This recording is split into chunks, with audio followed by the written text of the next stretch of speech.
কবে নাগাদ নির্বাচন হওয়া উচিত সেটা নিয়ে সেনাবাহিনীর সর্বোচ্চ পর্যায়ের এক ধরনের একটা বক্তব্য আমাদের সামনে এসছে। ইনফ্যাক্ট একটা অফিসার্স অ্যাড্রেস হয়েছিল দুদিন আগেই, আমাদের নিশ্চয়ই মনে আছে।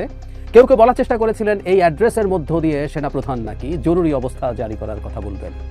মানে তিনি আর প্রেসিডেন্ট আর তিনি দুজনেই যেহেতু আওয়ামী লীগের নিযুক্ত মানুষ, তাই তারা নাকি জরুরি অবস্থা জারি করে দিতে পারেন। মানে আমরা কেউ যদি না বলে না জেনে এই কথাটা বলি, এই অকাট মূর্খতা নিয়ে কথা বলা উচিত না। এটাও একটা অপরাধ বলে আমি মনে করি। আর কেউ যদি জেনে শুনে এটা বলি, জরুরি অবস্থা কীভাবে জারি হয়, কাকে জারি করতে হয়, সেটা নিয়ে আমি আলাদা ভিডিও করেছি, আপনারা দেখেছেন নিশ্চয়ই। জেনে শুনে করলে এটা একটা ডিসইনফরমেশন, দেশে একটা বাজে অস্থিরতা তৈরির ক্লিয়ার প্রচেষ্টা বলি আমরা দেখব। এটা আরও ভয়ঙ্কর। যাই হোক, এই অফিসার্স অ্যাড্রেস হয়েছে এবং এখানে নির্বাচন নিয়ে সিনিয়র অফিসাররা কথা বলেছেন। এখানে শীর্ষ সামরিক কর্মকর্তারা উপস্থিত ছিলেন। সশরীরে অংশগ্রহণের পাশাপাশি দেশের বিভিন্ন ইউনিট থেকে সব স্তরের সেনা সদস্যরাই ভার্চুয়ালি এতে যোগ দেন। মানে এখানে আমরা দেখেছি এই যে বক্তব্য আমাদের সামনে এসেছে, সেখানে সেনাপ্রধান কথা বলেছেন। সেনাপ্রধান বিভিন্ন পত্রপত্রিকা এরকম এসছে, বিশেষ করে সাম্প্রতিক সময়ে কিছু উত্তেজনাকর পরিস্থিতি তৈরি হয়েছে।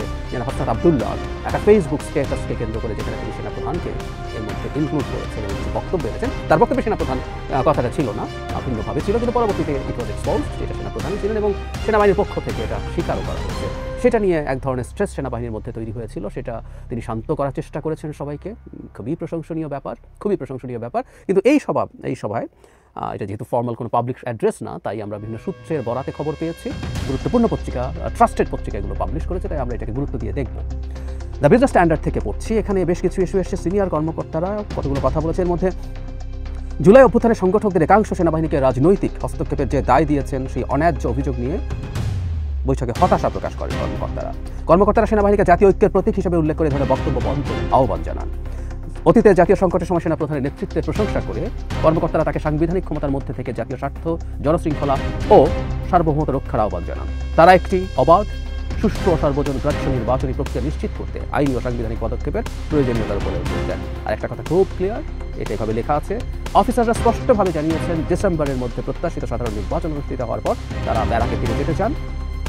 এখন আমাদের সেনাপ্রধানের বক্তব্য আগেও যেমন ছিল ডিসেম্বর।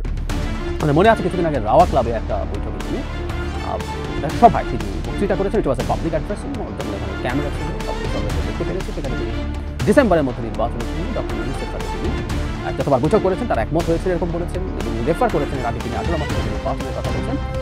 সেনাবাহিনীর জেনারেলরাও একই রকম কথা বলেছেন। আমরা স্মরণ করি সেনা পতনের দুদিন আগে একই ধরনের একটা অফিসার অ্যাড্রেস সেনাপ্রধান করেছিলেন, যেখানে জনগণের বিরুদ্ধে সেনাবাহিনী যাবে না এবং তার অধস্তন অফিসাররা এই ধরনের মানে তাদের বার্তাও দিয়েছিলেন এবং শেষ পর্যন্ত এখানে একটা সিদ্ধান্ত হয়েছিল। এখানে আমরা দেখছি যে সেনাবাহিনী একই ধরনের একটা বার্তার কথা বলছেন, ডিসেম্বরের মধ্যে নির্বাচন। আচ্ছা, তার আগে একটা জিনিস একটু বলে রাখা ভালো যে এই যে সেনাবাহিনী রাস্তায় আছে, তারা আইন শৃঙ্খলা রক্ষাকারী বাহিনীর মতো কাজ করছে, পুলিশের মতো কাজ করছে, ম্যাজিস্ট্রেট পাওয়ার আছে তাদের, এটাকে আমরা কীভাবে দেখব? সত্যি কথা হচ্ছে সেনাবাহিনীকে এত দীর্ঘ সময়, মানে কখনো কখনো যেটা হয় যে খুবই জরুরি পরিস্থিতি তৈরি হয়েছে, সেখানে তারা নামলেন, কিন্তু এত দীর্ঘ সময় রাস্তায় মাসের পর মাস থাকা রাষ্ট্রের সেনাবাহিনীর জন্য কোনো বিবেচনাই ভালো কিছু না। কারণটা খুব সহজ, আমরা জানি।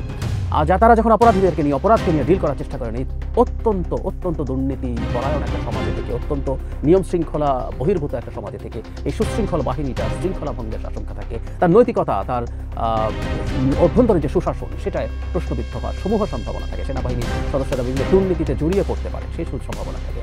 আমরা কিছুদিন আগেই সেনাবাহিনীর যে ড্রেসিংয়ের কথা বলছিলাম, সেখানে তিনি বলেছেন 30,000-এর মতো সেনা সদস্য একই সাথে গিভেন টাইম ডিপ্লয়েড থাকেন এই কাজে এবং 30,000 বাই রোটেশন চলতে থাকে। 30,000 ফিরে যান, আরও 30,000 আসেন। ফলে সেনাবাহিনীর সব সদস্য প্রচারান্তরে মাঠে আসছেন। এটা আসলে তাদের ইভেন ট্রেনিংও, তারা যখন মাঠে থাকেন তারা ট্রেনিং থেকে দূরে থাকেন, তাদের যে নিয়মিত ট্রেনিং হওয়ার কথা, তো তাদের কমব্যাট ক্যাপাবিলিটি কমে যায় বা এখানে এই করাপশনের সাথে জড়িত হওয়া তাদের ভবিষ্যতে সেনাবাহিনীর অভ্যন্তরে একই ধরনের প্রবণতা ধরে রাখার চেষ্টা সম্ভাবনা বাড়িয়ে দেয়। প্রত্যেককেই খুব ঝুঁকিপূর্ণ। সুতরাং সেনাবাহিনী যত কম সময় থাকে তত ভালো। এখন একটা বিশেষ পরিস্থিতিতে নির্বাচন পর্যন্ত যদি তারা থাকেন, এখনও 9 মাস সময় তাদেরকে থাকতে হবে, still huge amount of time. এরপরও যদি এটাকে জুনে নির্বাচন করা আরও 6 মাস চলতে হবে, প্রত্যেকটা খুবই ক্ষতিকর ব্যাপার। এখন যেটা হয়েছে, কেউ কেউ বলবেন যে পুলিশ তো কাজ করতে পারছে না, পুলিশ যদি ব্যারাকে, সেনাবাহিনী যদি ব্যারাকে ফিরে যায় তাহলে নির্বাচিত সরকারের সময়ও পুলিশ তো করছে না, সেনাবাহিনী তো আসলে থাকতেই হবে। আমি ব্যক্তিগতভাবে মনে করি না, এটা আমাদের একটু মেনে নেওয়া ভালো যে নির্বাচিত সরকারের অধীনে আমরা কেউ লিখে নিতে পারেন নির্বাচনী, ইভেন যদি 2-3 মাসের মধ্যে নির্বাচন হয়, নির্বাচিত সরকারের অধীনে পুলিশ এই রকম আচরণ করবে না, নিশ্চিত থাকতে পারেন। মানে যেটা হয় একটা যে সরকারটা ক্ষমতায় আছে, তার সংগঠন আছে, এটা বাংলাদেশের মতো সেটা হয়, যেটা আমাদের প্রতিষ্ঠানগুলো তৈরি হয়ে ওঠেনি।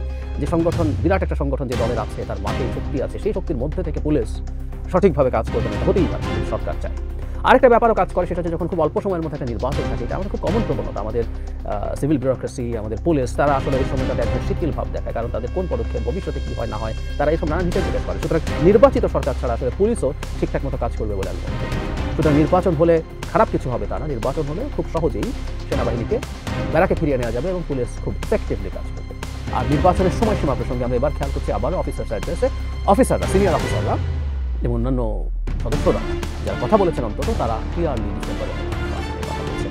এই আলাপটা এখানেও এসছে যে তার রাজনৈতিক হস্তক্ষেপ, এই আলাপটা আমরা করছি, আলাপটা আমরা করবো, এগুলো আমাদের রাষ্ট্র গঠনের জন্য গুরুত্বপূর্ণ আলাপ। সেনাবাহিনী যেমন এখানে তারা অভ্যন্তরীণভাবে যে কোনো কিছু বলতে পারে, নিজস্ব মিটিং তারা সেখানে আলোচনা করতে পারে পারেন না তারা, কিন্তু তারা পরবর্তীতে বাইরে আনছেন, বাইরে বলছেন কিনা সেটা নিয়ে প্রশ্ন আছে। যেন হাসনাত আব্দুল্লাহ বা জি সালামের সাথে একান্তে কথা বলেছেন, সেটাকে আমরা কীভাবে দেখবো, সেই আলাপ আসতে পারে, চাপ হচ্ছেন কিনা সেই করতে হতে পারে। কিন্তু একটা অন্তত এক ধরনের রাজনৈতিক আলাপ হিসেবে আমরা এটাকে ক্যাটেগরাইজ করতে পারি, সেটা হচ্ছে নির্বাচন ডিসেম্বরের মধ্যে হতে হবে। এটার ব্যাপারে প্রকাশ্যে সেনাপ্রধান কথা বলেছেন। আমি আমার আগের একটা ভিডিওতে বলেছি যে আমাদের এই ধরনের একটা এক্সট্রাঅর্ডিনারি ভলেটাইল সিচুয়েশনে মিলিটারি তার কাজ করার চেষ্টা করতেই পারে, সাথে করবেন তারা। এই যে এখন ম্যাজিস্ট্রেসি পাওনি মাঠে আছেন, তারা তো এখনও স্বাভাবিক সময়ের মতো নেই, এবং এখানে কিছু পলিটিক্যাল বক্তব্য বিশেষ করে যেটা আমাদের গণতান্ত্রিক ব্যবস্থায় পুনরুত্তরণের জন্য যেটা লাগবে, সেটাকে আমরা অত ক্রিটিক্যালি দেখবো না, দেখতে চাই না। আমি ব্যক্তিগতভাবে this is my stance. So আমরা এখন দেখছি যে আসলে সেনাবাহিনী অ্যাজ এ হলো একই ধরনের চিন্তা করছে। তো সামনের সময় আসলে নির্বাচনের সময়সীমাই একটা বড় কনফ্লিক্টের বিষয়, খালি ডিবেট না, কনফ্লিক্টের বিষয় হয়ে দাঁড়াতে পারে বলে আমরা মনে করি। সরকারের একাংশ বা তাদের সাথে অ্যালাইন্ড পলিটিক্যাল পার্টি, এনসিপি তাদের সাথে অ্যালাইন্ড পলিটিক্যাল পার্টি, এটা আমি দিতে ছাড়াই বলতে চাই, তারা নির্বাচনটা ব্যাপারে নানা রকম বক্তব্য আনছেন। অ্যাপারেন্টলি বলছেন যে জুনের মধ্যে নির্বাচন হবে সর্বোচ্চ সময়সীমা, কিন্তু নানা কিছু করছে, নানান বক্তব্য আছে, যাতে মনে হওয়ার সম্ভাবনা আছে নির্বাচন আরও পিছিয়ে দেওয়ার এক ধরনের চেষ্টা আছে। সেখানে বিএনপি সহ আরও কিছু রাজনৈতিক দল, জনগণের একাংশ মনে করেন যে নির্বাচন ডিসেম্বরে হতে হবে, এবং সেনাবাহিনী অ্যাজ এ হোল, সেনাপ্রধান সহ তারাও চাইছে।